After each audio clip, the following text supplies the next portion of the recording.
subscribe, like, share. Lalu sampailah mereka di seberang danau, di daerah orang Gerasa. Baru saja Yesus turun dari perahu, datanglah seorang yang kerasukan roh jahat dari pekuburan menemui dia. Orang itu diam di sana, dan tidak ada seorang pun lagi yang sanggup mengikatnya, sekalipun dengan rantai, karena sudah sering ia dibelenggu dan dirantai, tetapi rantainya diputuskannya, dan belenggunya dimusnahkannya, sehingga tidak ada seorang pun yang cukup kuat untuk menjinakkannya. Siang malam ia berkeliaran di pekuburan dan di bukit-bukit sambil berteriak-teriak dan memukuli dirinya dengan batu. Ketika ia melihat Yesus dari jauh, berlarilah ia mendapatkannya lalu menyembahnya, dan dengan keras ia berteriak, "Apa urusanmu dengan aku, hai Yesus, Anak Allah yang Maha Tinggi? Demi Allah, jangan siksa aku!" Karena sebelumnya Yesus mengatakan kepadanya, "Hai engkau roh jahat, keluar dari orang ini." Kemudian ia bertanya kepada orang itu, "Siapa namamu?" Jawabnya, "Namaku Legion, karena kami banyak."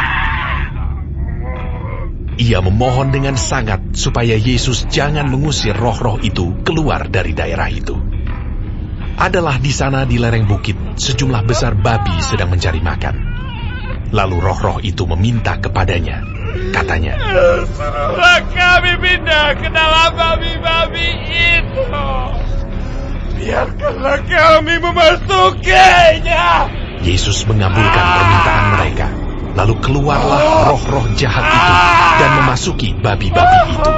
Kawanan babi yang kira-kira 2.000 jumlahnya itu terjun dari tepi jurang ke dalam danau dan mati lemas di dalamnya. Maka larilah penjaga-penjaga babi itu dan menceritakan hal itu di kota dan di kampung-kampung sekitarnya. Lalu keluarlah orang untuk melihat apa yang terjadi. Mereka datang kepada Yesus dan melihat orang yang kerasukan itu duduk, sudah berpakaian, dan sudah waras. Orang yang tadinya kerasukan legion itu. Maka takutlah mereka.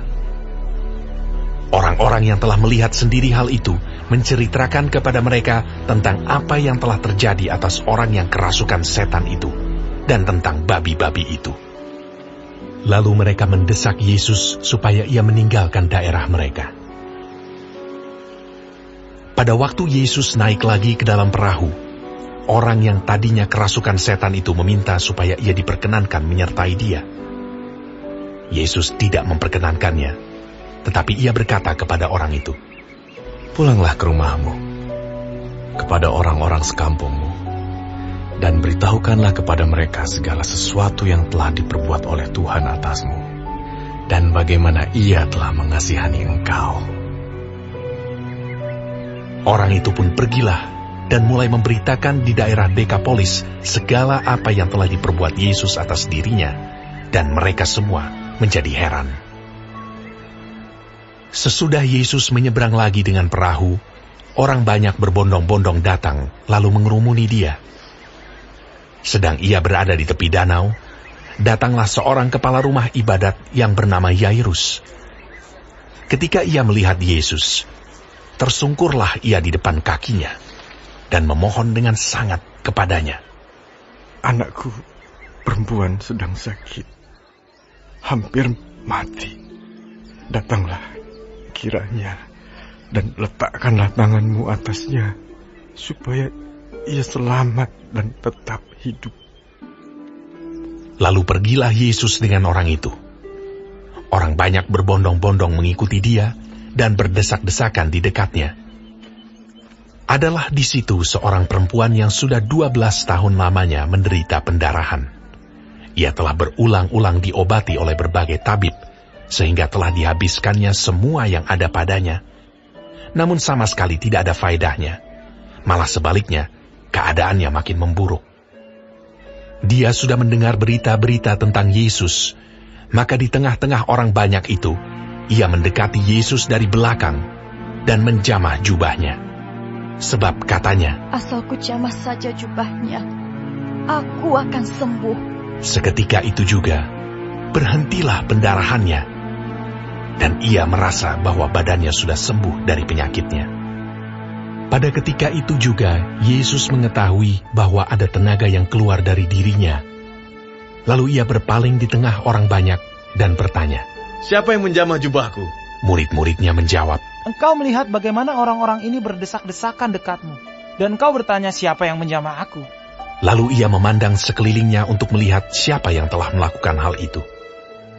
Perempuan itu yang menjadi takut dan gemetar ketika mengetahui apa yang telah terjadi atas dirinya, tampil dan tersungkur di depan Yesus, dan dengan tulus memberitahukan segala sesuatu kepadanya. Maka katanya kepada perempuan itu, Hai anakku, imanmu telah menyelamatkan engkau. Pergilah dengan selamat, dan sembuhlah dari penyakitmu. Ketika Yesus masih berbicara, datanglah orang dari keluarga kepala rumah ibadat itu, dan berkata, Anakmu sudah mati. Apa perlunya lagi engkau menyusah-nyusahkan guru? Tetapi Yesus tidak menghiraukan perkataan mereka, dan berkata kepada kepala rumah ibadat, Jangan takut, percaya saja. Lalu Yesus tidak memperbolehkan seorang pun ikut serta, kecuali Petrus, Yakobus, dan Yohanes, saudara Yakobus.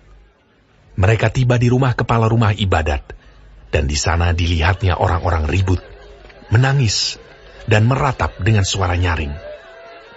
Sesudah ia masuk, ia berkata kepada orang-orang itu, Mengapa kamu ribut dan menangis? Anak ini tidak mati, tetapi tidur. Tetapi mereka menertawakan dia. Maka diusirnya semua orang itu. Lalu dibawanya ayah dan ibu anak itu, dan mereka yang bersama-sama dengan dia, masuk ke kamar anak itu. Lalu dipegangnya tangan anak itu. Katanya, Talita kum, yang berarti, Hai anak, aku berkata kepadamu, bangunlah. seketika itu juga anak itu bangkit berdiri dan berjalan, sebab umurnya sudah 12 tahun. Semua orang yang hadir sangat takjub. Dengan sangat ia berpesan kepada mereka, supaya jangan seorang pun mengetahui hal itu. Lalu ia menyuruh mereka memberi anak itu makan. Terima kasih telah menonton sampai habis video ini. Jangan lupa like, komen, dan subscribe. Sampai ketemu di video kami selanjutnya. Thank you.